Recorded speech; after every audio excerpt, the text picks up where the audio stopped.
It feels like I have not made kids clothes in forever, and this week's project was a really fun and cute one, but it didn't come without its wobbles. So my daughter has requested that I make a birthday set for her best friend's birthday, which is in 2 weeks time.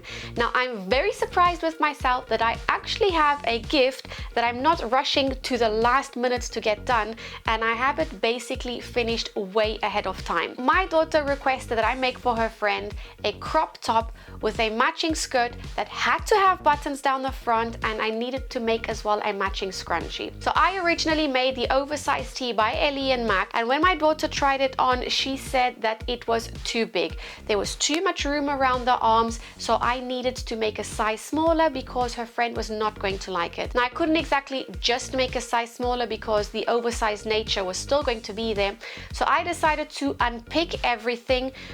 Overlocked stitches, by the way. I unpicked everything, and once I had all the pattern pieces separate again, I decided to use the Do It Better Yourself Kids tee. But then when I laid those pattern pieces over the ones that I had unpicked, the neckline and on the fold, and like nothing was laying in the right spot where I could cut out the next pattern accurately. So I ended up having to cut out brand new pattern pieces from fabric, and I thought I might as well just have left the oversized tee as it was, and I could have just hemmed it and my other daughter could have worn it.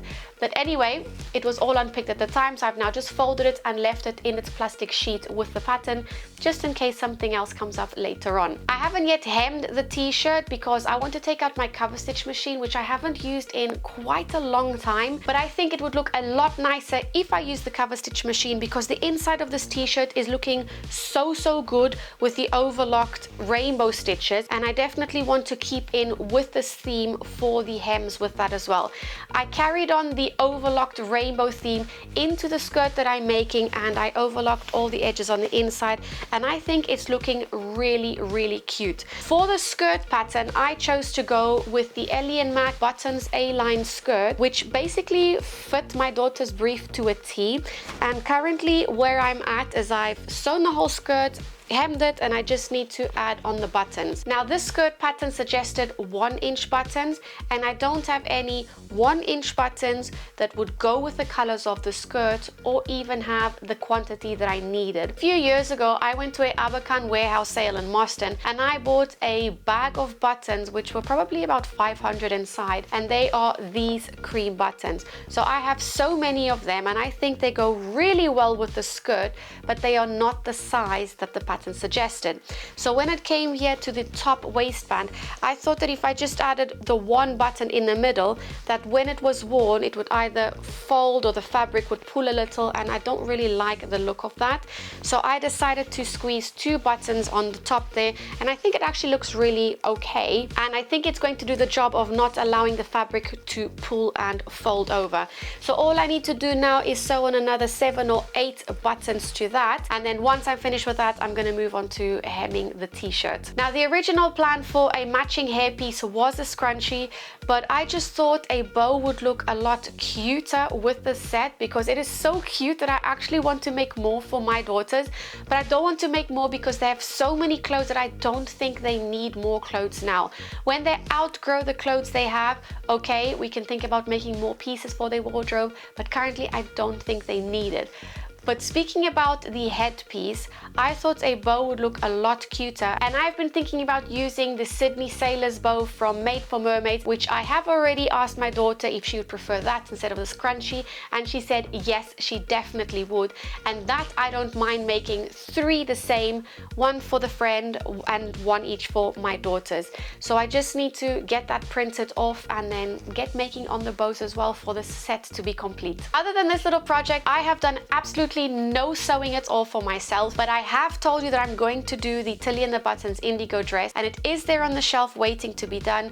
Because I have told you I do want to go ahead with that, I don't want to just leave it and let it fall in forgetfulness. Also, my take it or leave it sweater, I have done absolutely nothing on that.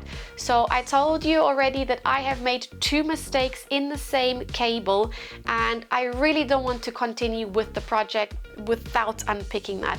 So I've just been waiting for a moment where I can sit down for about an hour or 2, unpick all of that and then knit it up again. But because the kids are still off school, I haven't exactly found that quiet moment to get it done. So I'm hoping sometime this week, maybe next week, I can work on that a little bit more. If you've been catching up with me weekly for a while, whether on video or reading my weekly newsletters, you may have realized that I've put a personal challenge on myself at the beginning of the year. So I decided that I was not going to buy any fabric at all because I just have too much fabric, and more fabric than I really know what I want to do with it. Most of this fabric was purchased at the time when I didn't really know what some of these fabrics were in terms of breathability, what I could make with it, and how my body would feel in it. So a lot of them are just hanging around here, not really knowing what I want to do with them. So I decided this year, let me hold off buying any more fabric, try to work my way through as much of what I have and see what happens.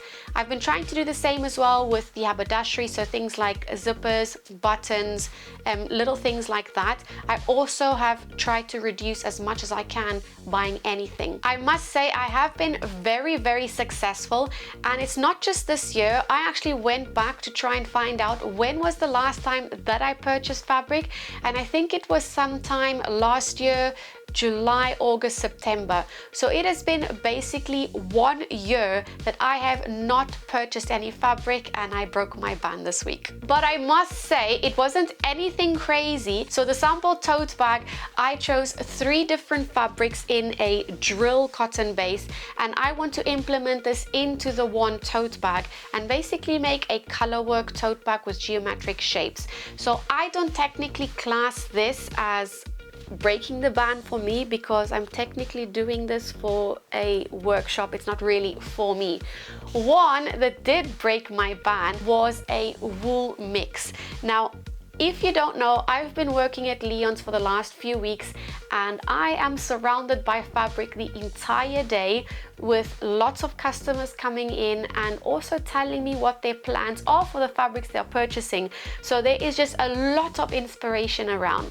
This fabric, a customer purchased, I think it was 6 meters of it 2 or 3 weeks ago, and ever since that purchase was done, I could not get this fabric out of my head. I just had to have it. It's a little bit of a bland, quiet fabric for me, but it is just so luscious when I look at it, and all I can think about is a chic 2-piece set, so like skirt and trousers with a vest, something along those lines, or even like an A-line dress.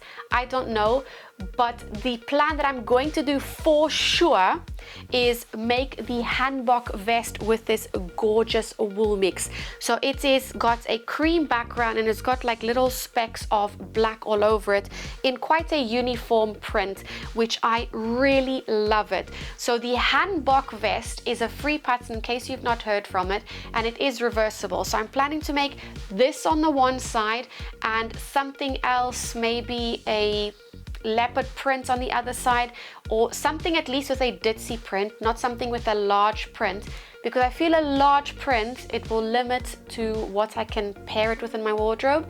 Whereas if it's a ditzy print, I feel like I will be able to match it up with a lot more in my wardrobe. So that is the plan for this. I could have just bought 1 meter for the vest, but of course I had a 2-piece set in my head. So I actually bought 3 meters, which I think will be definitely enough to get the vest and something else. As soon as I finish the kids set this week, the plan is to do the indigo dress as well as the hanbok vest, which I think is going to come in really good because we're going to be going into winter soon. I think it's going to work out perfect, and I can maybe even wear the hanbok vest with the indigo dress. And I think I'll probably make the indigo dress 3/4 sleeves because I was hanging on the fence about that one.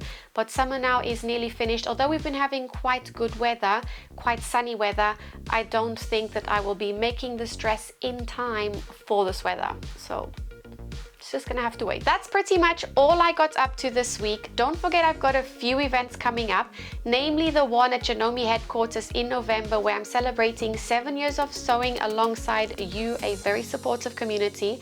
So if you would like to know when those tickets do go on sale, I will leave a link in the description box below for you to join the waitlist. I do also have a few spaces available on my Sew and Bund monthly sewing events for October, November and December. There will also be a link in the description box below if you'd like to join me and other sewists for a full day of sewing. Let me know in the comments below, did you manage to get any sewing done? Did you pick up any hobbies this summer holidays? Or did you just have your hands full the whole time? That's it from me today. Bye for now.